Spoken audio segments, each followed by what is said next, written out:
یتیم کی پرورش کرنا اور اس کی کفالت کرنا بہت بڑا اجر و ثواب کا کام ہے۔ حدیث پاک میں آتا ہے، قال رسول اللہ صلی اللہ علیہ وسلم انا وکافل الیتیم فی الجنت کہاتین، کہ حضور صلی اللہ علیہ وسلم نے ارشاد فرمایا کہ میں اور یتیم کی کفالت اور پرورش کرنے والا جنت میں ایسے ہوں گے جیسے کہ ہاتھ کی دو انگلیاں ہیں۔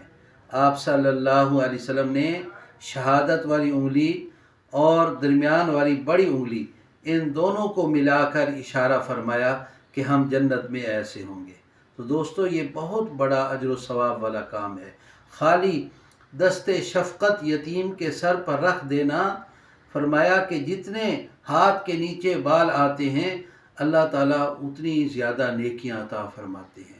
اور ایک حدیث پاک میں تو یہاں تک آیا ہے کہ جس دسترخوان پر یتیم بیٹھا ہو اس دسترخوان پر شیطان نہیں آتا۔ تو کیا خیال ہے، جس گھر میں یتیم کی پرورش کی جائے، کیا اس گھر میں شیطان آ جائے گا؟